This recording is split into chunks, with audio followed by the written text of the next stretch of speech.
think it's a Right before you do jump rope, let me catch the beat. Hold up, let me catch the beat. Turn on my headphones. Turn my head a little higher, a little louder. Turn them shits up. Yeah, man, we are back and we are gone. All in the same episode. There it is. MikiDZ podcast. This is the last episode and probably the last thing MikiDZ related. I would say so, Mickey. Yeah. D's. It's just gonna be D's from here on out. Rel D's. Are we doing that? D's Rel. Nah, fuck that. I'm gonna go to DJcity and I'm like, listen, yo, I gotta bring the MikiDZ show back, like the show back. I don't give a fuck, man. Like, Right. just figure it out. Figure it out. Well, it's funny. Like, I guess this episode really is, we spit game for very long time, and if you didn't listen, well, now you got an archive of shows to listen to because we're gonna reflect on the MikiDZ show. I think that's the best way to honor the show or the podcast, our everything. Okay, so the entire brand. Yeah. So we didn't discuss anything last night or at any point. We just came in with the blank slate. But I think clearly, this is a freestyle. But on the drive up, I didn't listen to anything. I'm just thinking, what would be the best way to? I've never done like a goodbye show. Farewell. Our farewell tour. I've never done anything like that. So, but I do think it's appropriate. And clearly, Mickey's on the same page because we're talking about this for the first time. I do think it's appropriate to talk about how it all began. Yeah. And man, it was only 11 years ago, but it doesn't feel that long ago. But you're right. It 11 years ago was a long time ago. Longer than that, though, right? It was 12. So 13. And Mickey, please jump in and take over and do what you got to do to help push the story. But where I want to start is Bezo is up and running, and they're doing their thing, and it's the new outlet for DJs, like a community where everyone can listen to each other. And Mickey says we should do something like that, which kind of like basically we wanted to just kind of steal whatever Bezo was doing, and obviously it didn't work out that way. But we said something to Phenom, and maybe even Quickie, but we said something to Phenom, and I think Phenom said, "What would you call it?" And what'd you say, DJ World instead of DJcity? Like we gave a playful name, like sure, yeah, DJ World or something like that, DJ Town. Yeah, that sounds about right for DJ Village. That time. And I think we were on a drive to Vegas too, or something like that. But DJ Park, yeah, probably that would have really worked out for you. Early DJ Heaven. Right. So then, we should do something like that. And you said, I bet I can get Clutch on. And Clutch was that guy, and he was like someone we heavily looked up to. And I remember you shooting Clutch a text, hey, we want to do something like Bezo and post mixes. And Clutch is like, I'm in. And you told me Clutch is in. I'm like, okay, so this is going to be a thing, like, because Clutch was in. But then, so we brought the idea, Phenom already knew about it. And then we go to some wing spot on Sunset to meet with Quickie and Phenom, and we had this idea, and they said, well, we kind of have something along the lines, but we don't have the personalities, and you guys, you have your chemistry, you've been friends forever. So shout out to Abner, who was also in the conversation of being a part of this. Yeah. In the very first Damn, stage. I remember that. Because Phenom liked that. Phenom liked the dynamic of Abner, and we were all out and about networking, and Abner was really part of our early stages of the DJ careers. And I remember Phenom being like, yeah, you guys could just shoot the shit and record it. Yeah. And at this point, we're about 3 years into DJing. And what I remember about that time is we were trying to find our way. We were collectively as the Spin Addicts, which was our DJ crew with us three, Phenom, Styles Davis, Puff, countless others. Bro. Yeah, I said us three. DJ Escape, D-Dub. So we would show up to house parties, take over. We were just starting to get into clubs in Hollywood, like clubs that were on their way out, like Miyagi's. I think that was our first collective. That was our first residency. I was still on vinyl at that time. I was too. Real was. So, but I remember at that time, and I connected with what DJs are trying to do today. And I'm sure this goes on forever, but we're trying to find our way. We're trying to find our identity. and we're feeling ourselves because we can mix a handful of records together and we got all the hottest songs, right? Yeah. Naturally, as a DJ would feel. Yeah. And we saw this MikiDZ show as an outlet to be discovered, be understood, be heard, etc. But I don't think we knew it was like we would just be instant fame. I don't think it was going to be, we thought it would be anything like that. But we knew that everyone wanted to be seen and heard. So I'm going to jump forward a little. Well, we started, let's go to the Winamp before that. Yeah. So before MikiDZ, the visual show, and like really, beyond people just wanting to be heard, Bezo served as an outlet, as essentially a DJ's SoundCloud before, SoundCloud became the outlet for everybody. But, we just wanted an opportunity to showcase, honestly, people that we were fans of in the beginning, like, guys that we knew were killing it in the club. And, to be fair, like in that era, which was 2008, 2009, really, it was like, get AM or go home kind of thing, right? At the time. And before the MikiDZ, actual first official show, we did a online stream on Winamp, the streaming player. And that was tricky because we were operating, I think, an AOL group messenger for the chat room while we were streaming live. And I can find possibly one recording that we might have done. And oh my God, it's like so bad. It's hard to listen to. Yeah. Dead air, nothing, like not knowing what to talk about. Like, and this is with no camera on you, right? So you're just like, we're just there with a mixing board that looks technology-wise is like a fucking stone version of this. I think we were talking about like Drake and how he was underground and how he was like the next thing. And Mike Posner. And everything else in between in that era. And like, I think we definitely have to touch on that because I remember our first technically like trial and error guest was DJ Baby U. Yep, from Atlanta. Yeah. And he came out, we tried it out. And then I don't know how or the influence or I want to take the credit that I saw this, but like I can't remember. I know I brought it up, but I was like, there's this thing Ustream. And there's I want to say it was De La Soul that was like streaming their studio sessions. And this is 2009. Like, and dudes were streaming on this platform for free with a chat room. Yeah. So while everybody, much respect to all the DJs who killed it and are still killing it on Twitch, respectfully, we did this shit. Like, we're going to go out, we're getting our flowers, but we did this in 2009 and at no, like, quality level. Like, we literally just hung a webcam, a really crappy webcam, and one angle, and I believe a desk light, just to be able to see this person. And then Quickie Phenom cleared us for a budget to build a room.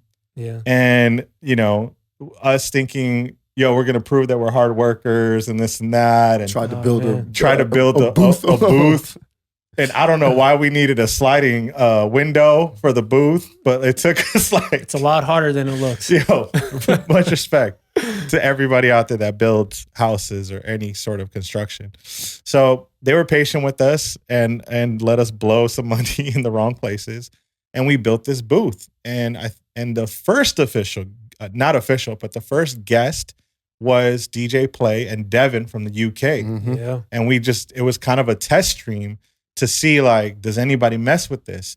And it was like, oh man, like, there's like 22, I think 30 people in there that, it's all of our friends. Yeah. And we're all learning this platform. And then we're like, okay, we have enough confidence to like invite somebody who is like a big name and cool enough that would give us a shot. And then I remember we commissioned JP, who used to make GIF flyers for us for our house parties. Like he was ahead of his time. Yeah. Which fast forward, just so everybody understands, JP. the people that we grew up with in this game, like JP is now the head of graphic design at Complex. Mm-hmm. Wow. All media. Like he's also the guy that made the Mag Park logo. So like this is someone who we used to play ball with at Brantford, you know, like his whole family. So that's what we were coming up with. And then he made our first official MikiDZ logo branding and flyer for our first official guest, which was DJ Fashion. Yep. I think that was September 9th or 10th, 2009. Mm-hmm. And that was our first official show. And I remember going live and we hit something like with this shitty camera. We hit like probably a couple hundred live viewers. And then you have guys like Steve Aoki in the chat room chatting it up with like all of our DJ homies. And it just feels like, damn, like Pete and Steve wasn't who he is today. Mm-hmm.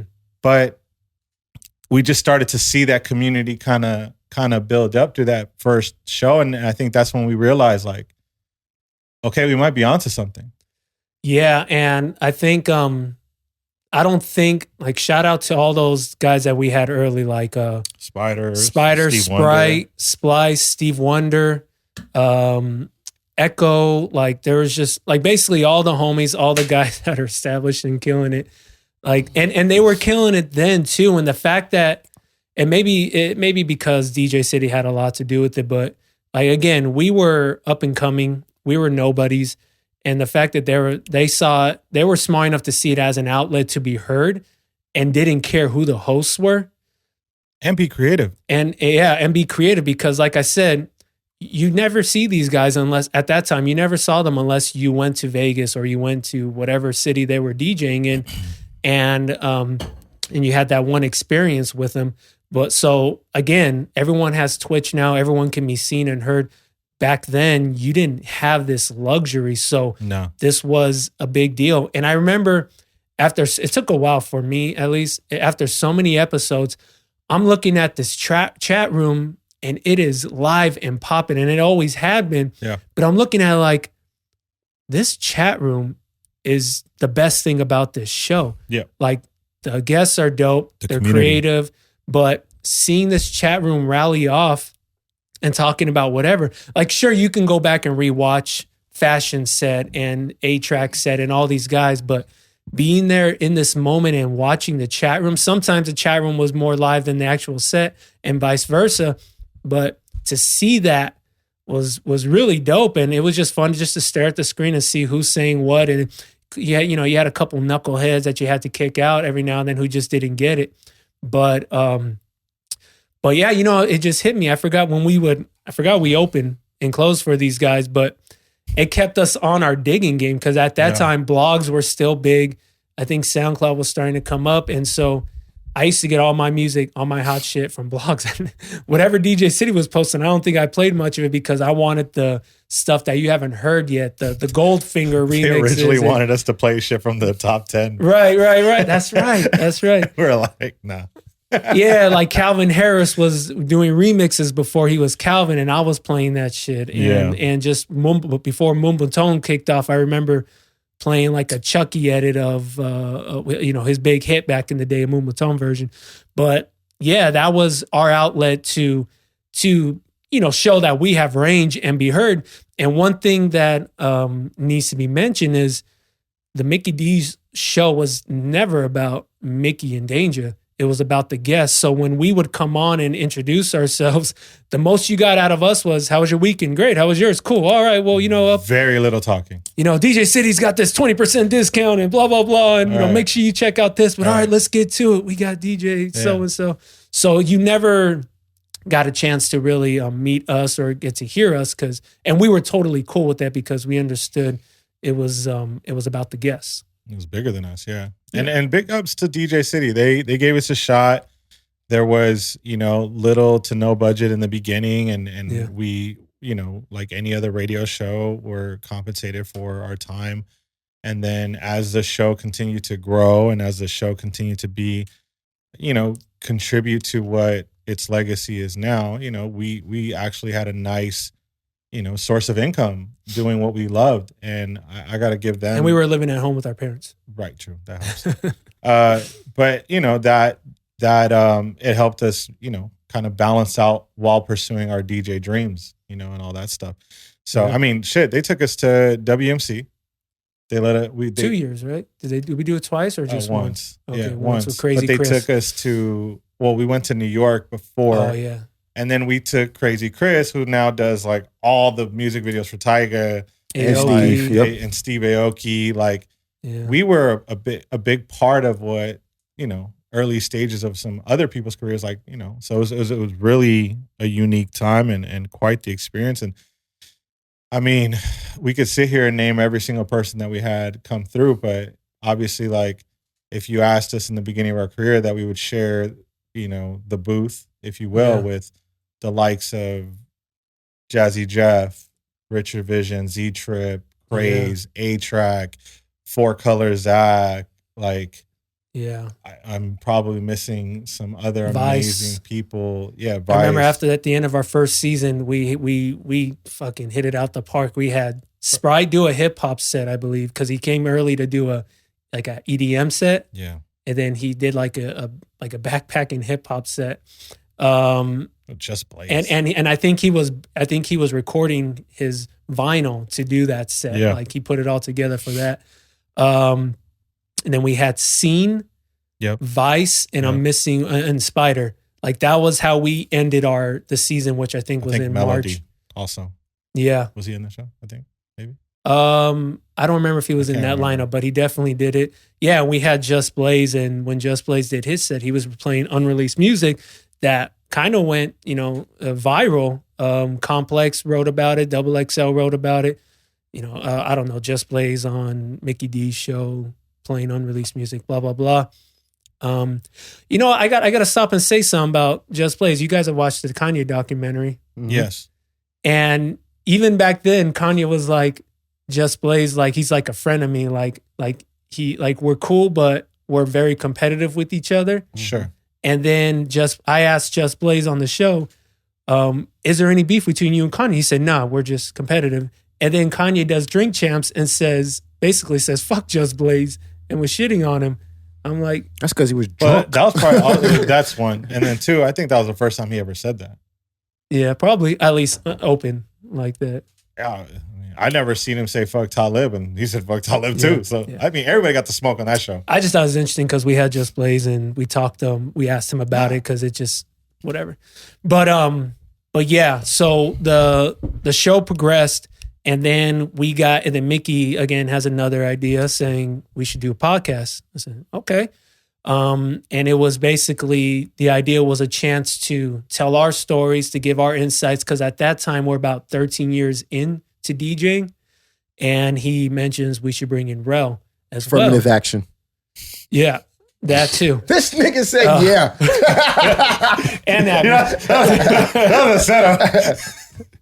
Gotcha. Hey, I don't write the checks. It's like That's on DJ. You go to Duncan, he goes.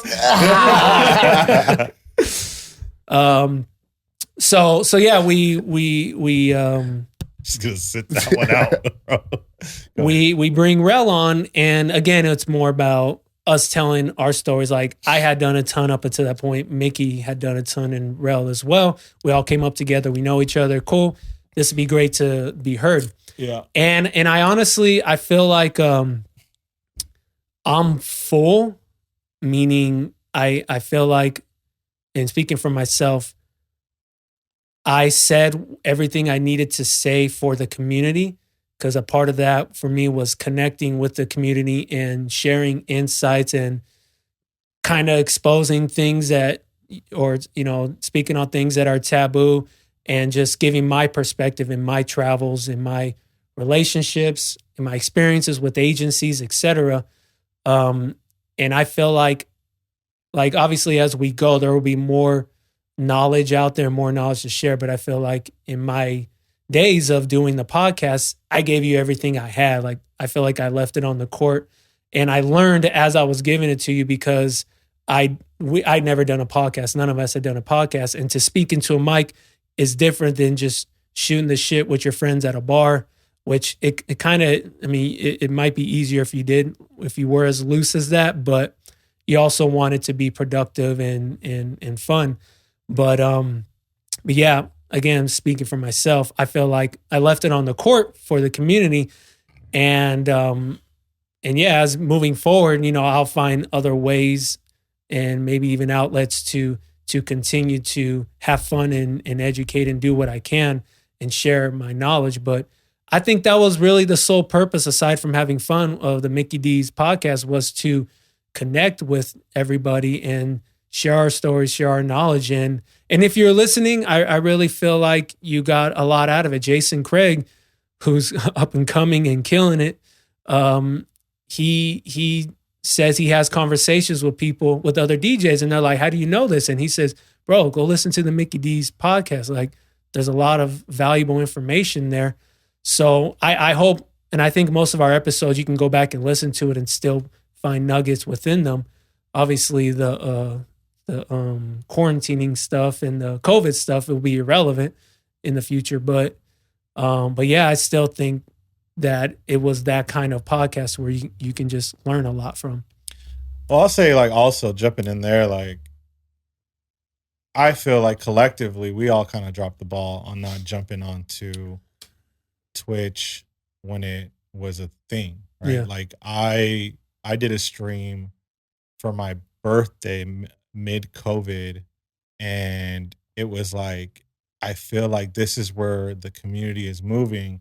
And I'm not going to say it's any individual's fault, but I think collectively we kind of dropped the ball because it was so the synergy was there for the MikiDZ show to transition into the evolution of a Twitch stream show. Yeah. And I think, and this is like just full transparency, right? Like, getting to reflect, and not that there be a different outcome or whatever, but also, people won't know this, but like on the business side of things, like, we doing the MikiDZ podcast wasn't like, oh, hey guys, welcome back. You guys could get paid the same that you were getting paid for doing the show. No, we were starting from scratch. We didn't have the same numbers coming into us talking about us and our perspectives and all the different things like that, right? So financially, it doesn't make sense for DJcity to pay for our content, right? Yeah. But they believed in us enough to post us on their platform, have a partnership, and eventually we were able to earn a salary for our work, right? And then, of course, COVID happens. If one part of the business is affected, all parts of business are affected. It's just business. Everyone there's gets no hit. Emotions. Like, I don't think anybody at DJcity, Beat Source, or anybody like that is just looking at us and being like, nah, fuck those guys, right? Yeah. But we all have to make difficult decisions in the businesses we operate to be successful. And unfortunately, we were kind of part of, the parts that had to get kind of reduced or cut down. And that puts us in a bind because this takes so much more energy than walking in here for an hour and change to talk to each other, right? And it was one of those things where it's just like, okay, like, we're going to keep doing this. And then so we're doing once a week, and then we scale down to every other week. And then we start to scale down to like once a month. And then you're just like, man, where's the show at? Yeah. Right? You guys niggas, you going to do the podcast or not? And to be fair, like, it's hard when you're kind of doing things out of your own pocket. We invested in ourselves. We own a lot of this equipment, as the company. I mean, we even formed an LLC for this.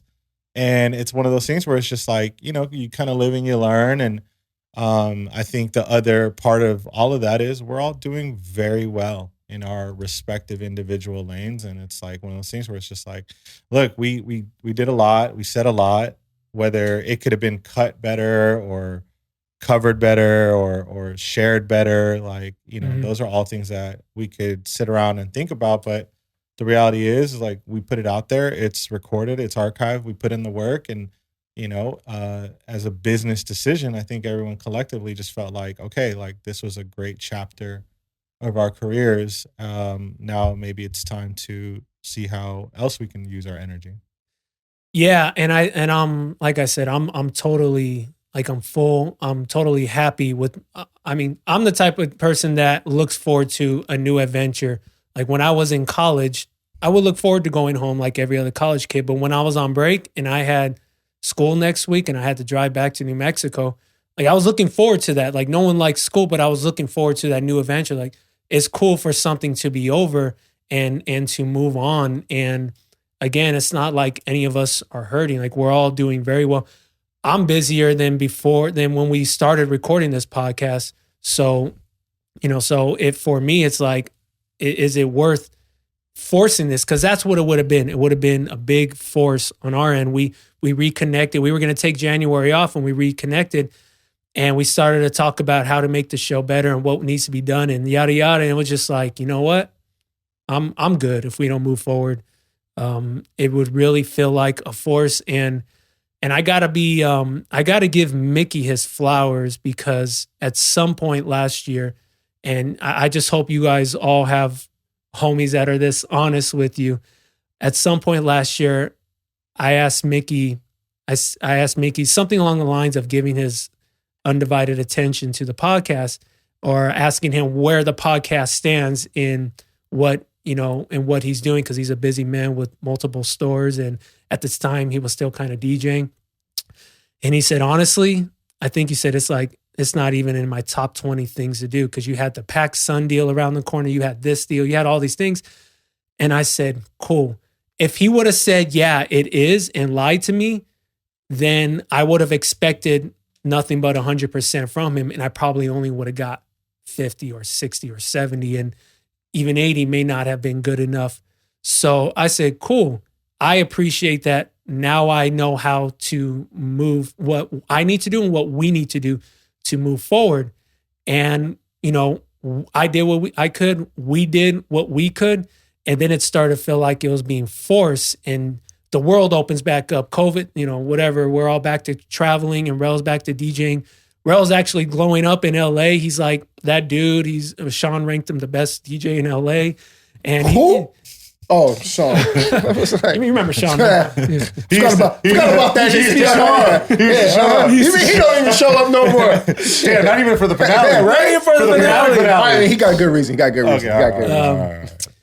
He always does. But I have to look at the landscape at what's going on, and I can't be selfish to say, guys, we need to make this happen. It's like, cool.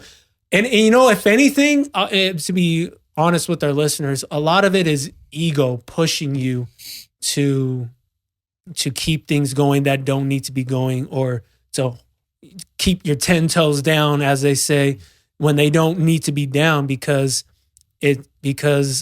we're realizing as we get older, as entrepreneurs, as business owners, you got to put your attention where the money is and where you can feed your family and what works best for you. And I just, like I said, we did everything we could to be advantageous to you guys and to be there for, giving whatever we can to you guys. And you got to be selfish. Like there's one thing I learned, people don't like selfish people, but if I'm not okay and these guys aren't okay and their head's not in the right space and they get itchy and annoyed that they got to show up and do this or, deal with whatever comes with it, then something's not right. And this is where I think you need to be selfish, because if you're not right, you can't move forward and help others. You can't move forward and help your family and help your cause. And, people are trying to buy houses and we're trying to, level up and do everything we can. Well, there's a timeline to everything, right? Like there's power in knowing when it's time to walk away from something. And it's not like we came in, did 6 months and said, this isn't working out. Like podcasting is tough. Like, no, we went at this for 100 and what episode is this? I don't even know. See? Like 100 and some odd episodes. Yeah. Right. And I usually write the episode down in my notes. Right. There's no notes. No. The shit's over at the end. Yeah. At the top. Yeah.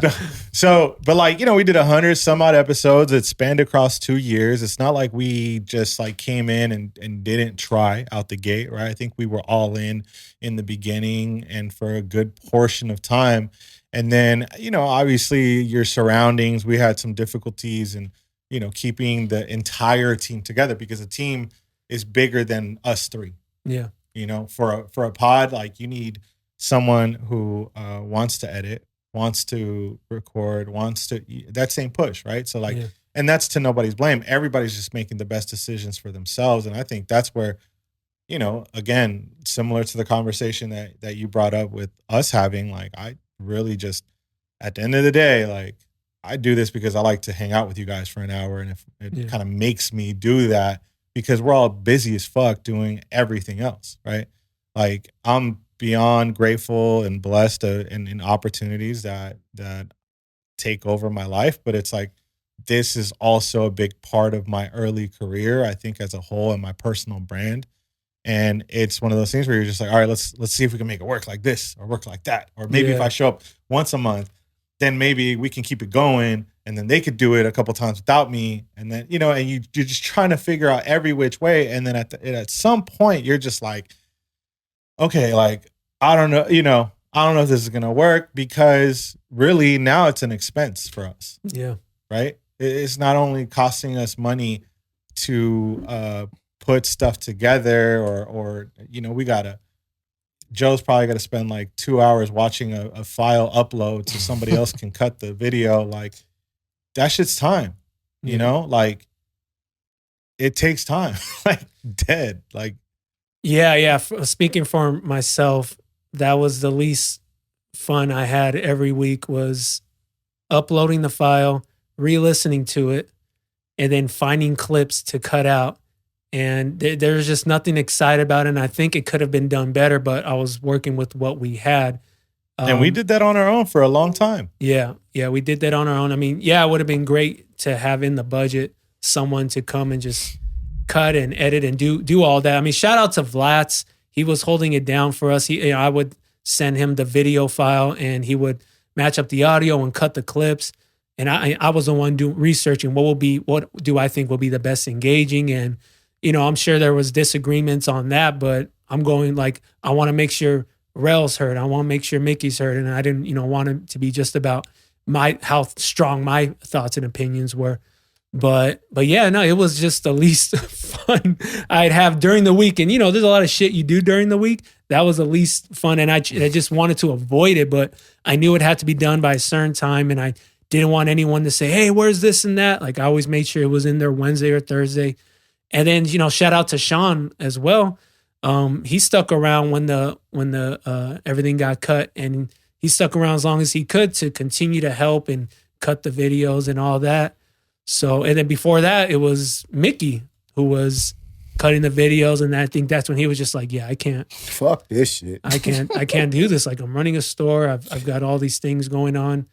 So. Well. Yeah, you know why I'm here. Equality. Right, exactly. Yeah. I mean, it's been a good run though. You know what I mean? I've been with you guys from the beginning. You know, I helped you guys build that booth in that fucking little ass studio. You were at every show. Yeah. I co-host when one of you guys couldn't make it. You know what I mean? I think there was a solid month where me and Mickey did it because you were somewhere. Traveling. Yeah. Touring. So I mean, I've been here for a minute. So I've always been a part of it, even if it was behind the scenes kind of thing. So, you know, I'm appreciative of the time that I spent and you guys bringing me on and whatnot. So, you know, man, we here. Like you said, it's becoming forced. It's becoming a job. It's not making any one of us happy at all. Like, good. I mean, I don't want to say that. Like, we're happy to drop knowledge and people who are appreciative of it. And, you know, we get hit up all the time being like, yo, when you guys going to do another podcast? Or thank you guys. You guys, what you guys have said has, you know, really settled with me and helped me, you know, evolve as a DJ, as a person, etc. So, you know what I mean? That's always dope to hear and, you know, experience and whatnot. But like you said, Joe, like what Joe said, man, if it's not sitting well with everybody, it don't make no sense for us to continue doing it. And, you know, we have fun doing it. And just so I'm clear, when I would sit down, I enjoyed their interaction all three of us would have. Like for that hour and a half sometimes of just talking, like that was fun. Yeah. And I knew if we can get to that point, we'll be okay every week or every other week. But it's like, it's not even so much as taking time away, but it's taking happiness away outside of sitting down and recording. Because the thought, when you think about something and it makes you uneasy, you probably shouldn't have it in your life, right? You need to move on from it. You need to, or you just need to figure it out. Or there at least needs to be a check. Or that at least needs to be checked. Yeah, because that doesn't help too. That doesn't help. Like having a check helps some of the misery. Be like, I am getting paid for this, so shut the fuck up and keep doing it. You know what I mean? I mean, in all fairness, there's some clubs you don't care to do, but it's a nice check. Exactly. What I work for free. Exactly. Still gems in there. Yeah. So, yeah, man, it's been good, man. What's next, man? What's next? Go ahead, Mike. Well, me and Rel are doing a podcast. We're going to do a podcast. We're going to call it the Mac Park Podcast. You know what I'm saying? I know what I will not be listening. I know what I will not be listening to in the future. Yeah, shit, fuck that. We're going to get Joe on as a guest. I know. Bring me on, man. I got some shit to share. Uh-huh. Nah, I mean, for me, plate's full right now. It's been a great journey. My partnership with PacSun, PS Reserve is really hitting at all cylinders. We just had like probably the triple in sales that we did in the first couple months in a 10-day span, sorry. And so we're seeing a lot of growth. There will be pop-ups. I don't know when this is going live, but it should be before the weekend of March 25th. You should see. I would assume so. Yeah, you would see some we're doing pop-ups at the Del Almo Mall in Torrance, I believe is the city. And then we have another pop-up for PS Reserve at the Houston Galleria in Houston, Texas. And then, God willing, our 1-year anniversary comes up in July, and we're hoping to announce a good handful of pop-ups that we're going to go live with. And Mag Park, or you're in the dark, is what all the kids say. Our Look at the kids. Flashlight emoji gang, like that's that's the slogan. That's good. And put it on a t-shirt. Yeah. Eventually, we're getting there. It's been a great journey to be involved in this like new fitted hat community, and I'm blessed to be kind of. I'll be humble and say like a top 10, top 5 designers in like the country right now. And we have a lot of support, and I have a huge collab that I'll be able to announce at some point, not now, but it's that part of that journey is also is crazy. And that's really where my main focus is. And I mean, it's aside from that, like, I don't really talk about it, but like I have this consulting agency that I've been working under for a long time aside from Mag, and that's essentially the mother tree of my portfolio management. And that part we've taken on 5 different clients that are all really kind of big players in big spaces, and that's really what my focus is on, is just the creative and continuing to develop things for there. So like, that's like, if you guys come to Mag Park, I appreciate it. Support. I might not be here, but like our team is growing, and it's one of those things where it's like, shout out to the mask mandate dropping today when we're recording, that it's going to just give people the opportunity to come in and shop again in person. And, hopefully we can continue to fire on all cylinders. So I'm grateful for the team, because I wouldn't be able to do it without our staff. We're up to I got up to 30 people on payroll. Jeez. Are you done DJing? I think so. This is a wrap. We're done. We're gonna do a farewell. You can hire DJ? Rel to do your anniversary parties. Well, it's fun. Yeah, bro. To be honest with you, and here's the thing: we still do Mag Park Radio, Sirius XM. Shout out to Waddy. Shout out to Mason Craig. I dislike having to put together sets, but that's been the thing for me for a while. And I'm like, and then I get a text from somebody, and they're like, "Yo, I need your mix. Like, that was fire." And I'm like, "Fuck, I have to really care again," because people are actually listening. Like that like accountability. So I don't know, man. Like I don't think you need to care. You know how many promoters and people who aren't DJs that DJ just throw up some bullshit and people say, "Yo, that was the best thing ever." Well, and that's the thing. Like, I went on DJcity, shout out to DJcity, and just downloaded what I felt like would fit the vibe, what I thought Waddy wouldn't play, and then just like went for it. And it ended up just, kind of coming off really well.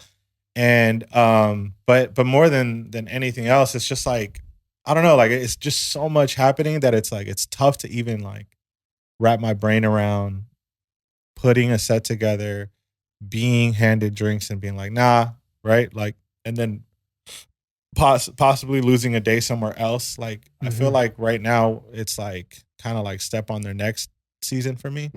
And so I guess you can never say never, but I do have a entire fitted hat, what I'm calling a nightclub pack, coming out in just after my birthday.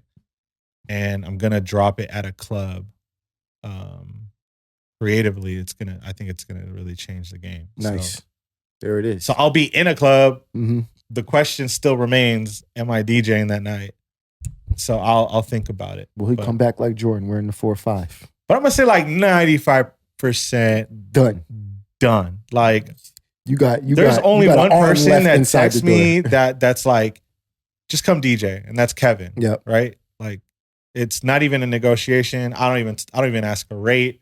It's like, hey, do you just want to come play San Diego? And to me, San Diego is fun. San Diego is fun. This place in Fort Worth is also super fun. Like, because they're just fun crowds. Yeah. I don't need to go download what came out last month to cater to those crowds. They don't give a shit. They just there to have a good time. They're just there to have a good time. And those are the best crowds, I felt like. And so I would do it for that. Because I don't have to think so much. It's just be yourself. So I don't know. You see, listeners, this is why we can't continue the show. This guy is very busy. No. And that tweet was a joke. Everybody. Oh, yeah. Shout out to Phenom. Shout out to Dazzler. The tweet where you got to read it. You got to like. I deleted it because I was like, man, I'm just tired of people like fucking misinterpreting this. Let me see. Or is it in the screenshot? Oh, I sent it to us. In the screenshot. Mickey said, recording the final MikiDZ podcast tomorrow due to something about not having equal responsibility on the show. So can you guys go tell Danger Zone what questions you want answered so he can organize our show and schedule? And then I responded, I retweeted and said, you see what I have to deal with crying emojis. Yeah. But funny, of course, it obviously was not taken the way it was supposed to be. No, Joe got contacted by two different people. Like, hey, everything okay at the marriage over there? You guys okay? Like, damn it. Are y'all going to come storm the fucking... Blink twice if you're safe. Right. Oh, shit, man. I knew it. It was only a matter of time. And that's when we knew we needed to end this shit. Yeah. Nobody responded. It's just an awkward room. To be fair, like, unless you're on Twitter constantly talking about shit, nobody will understand your context. Not only that I wasn't thinking that, but that, and it's just hard to get engagement. Like, no matter what you say, or if you're not on often, like I would assume it's I don't know, or maybe no one cares about what we. I'm always curious about the people that are on there constant. Like, when you just every time you open up Twitter, you see a tweet from a specific person always, and I'm like, damn, what do you do? Yeah, like what else do you do? Like, there's no way you could be on Twitter this much. Like, I love that's the go app for me. Like. Yeah. You know what I mean? I'd get rid of every app if I could besides Twitter, but I'm just like, shit. Every time I could go days without opening this shit, and I will open it and there you are. But see, I be wanting to tweet shit, and then I think about the responses, and then I'm like, it ain't worth I don't have time. Yep. Yeah. It ain't worth it. Like, this is just going to take up time. How many times have you wrote a tweet out and you go, nah. Oh, yeah. More than I know. It's not worth it. I think some guys don't understand that if you're on that app too much, it'll hurt you. It hurts you. Yeah, because I've had promoters say, like, yo, like, is it me, or is he constantly inserting himself into conversations, or does that guy always have something to say? And it's just like, I don't know. Yeah, I guess, but it's like there's no desire. I mean, I don't know, unless your whole purpose is just to engage with the community and make that your day. But hey, to each his own. Got shit to do. Joe, what you got coming up next, man? I see you traveling around the world. Yeah, the country, man, going crazy. I'm out here, man. I'm booked. Shout out to Zach Sodman. We've been one heck of a team, great 1-2 punch. And not only that, but it's just a lot of the seeds I planted from years ago are finally coming to fruition and starting to sprout. And so I definitely can't disregard that. You know, it's just we used to sit on this platform and talk about how things take time, and you know, you don't expect it after you talk to a booker or whoever. Sometimes it takes months or a year or multiple years, but I think this is what's happening with me right now. It's just things are finally coming around, and all the work I've been putting in the last so many years. So I'm definitely gonna pat myself on the back for that. Thanks, Mike. That's what the best man is for. Yeah, but yeah, I've been laying low with my music. I'm just building. I have a plan to do something fun over the summer with some releases and try and do something slightly different and still be effective than what's being done. So I'm definitely working on music. I'll have something around that time, but yeah, man, just the bookings, traveling, connecting with DJs. I love conversations. Like I'll talk to Jason Craig once a week, and the crypto scammer, huh? The crypto scammer, fucking stupid. Oh man, yo, a friend who clearly got scammed. I'm looking at his time. Like I'm recognizing the patterns now. Obviously, if they're pushing Bitcoin on you and they never did before, they got hacked, right? So I'm engaging with the scammer, and he's like, "Hey, what's up, man?" This guy never reaches out to me, old friend. I'm like, "Man, everything is bad right now. I just got hacked, you know, in this crypto thing. I lost all my money, but you know, other than that, I'm good. What's up with you, man? Like, how's everything going?" That's what I said to the scammer. Of course, nothing's wrong. I'm just trying to have fun with him. And he said, "Oh man, what crypto scam was that?" And I haven't responded yet, but I do kind of want to see how far I can go with this guy. Bro, if anybody has DM'd me, and I'm sure there's a lot of people that have DM'd me and I haven't responded to you, it's probably because I think that you're a scammer. So my apologies. I've opened no DMs. If I'm like, I don't know, delete. Like I just can't take any risk. I've seen so many people get scammed. I'm just like, so I apologize. And I know there was quite a few people out there that have DM'd me, and I'm just like, no. I don't think I shared on the podcast my one encounter with the crypto scammer who got me so far. It was someone who I thought it was him, and it was like, "Yo, shoot me.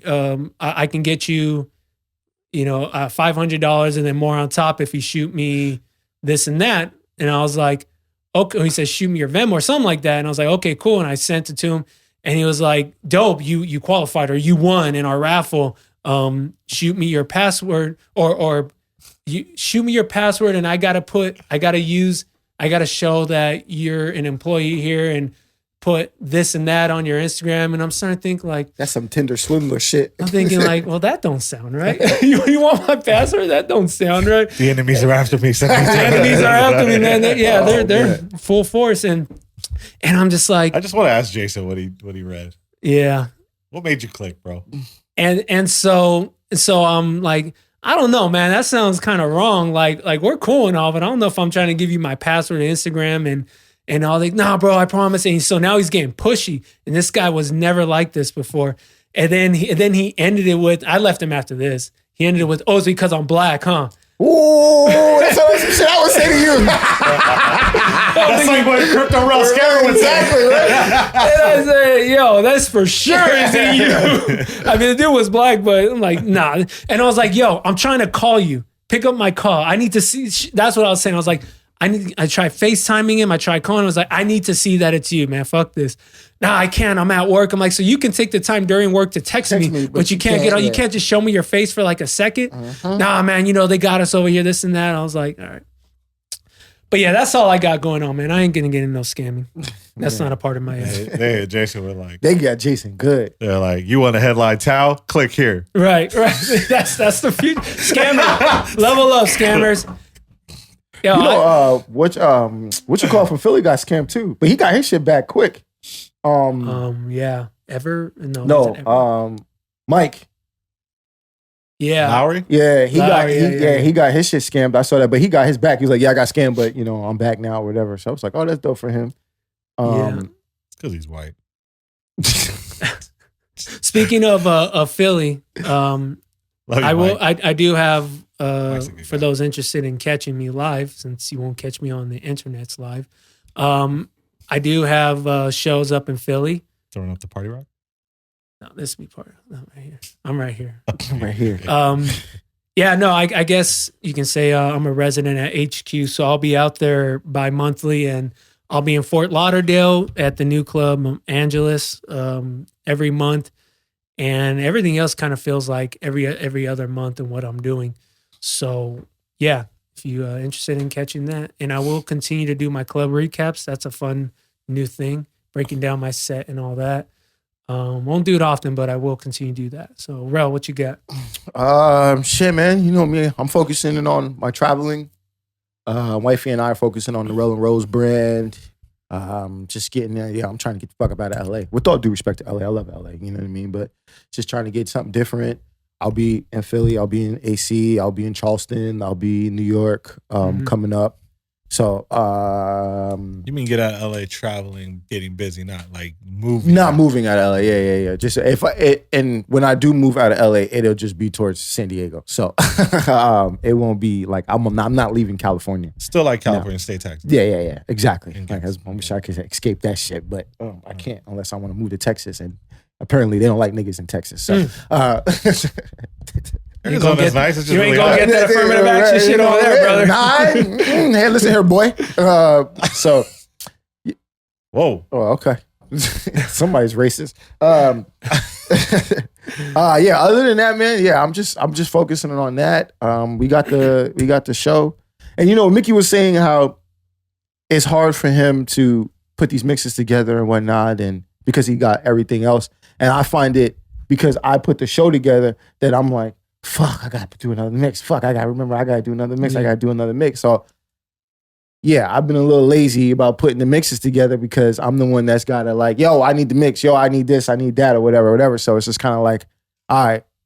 But now I'm like, all right, be appreciative of, you know, the situation. Understand that not a lot of people would have this, be able to do this, and kind of getting into that mindset and being more appreciative of it and taking full advantage of it. So, you know what I mean?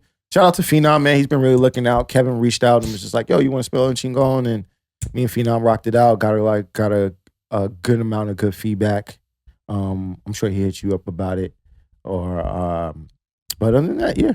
I'm just running. I got Park coming up in San Diego. So Nice. I'm trying to get to Oxford, man. We're gonna talk after this. Yeah. I'm trying to get back to Oxford. Oh yeah. Talk to somebody else. That's how that conversation's gonna go. He's like, listen, when you find out, let me know, right?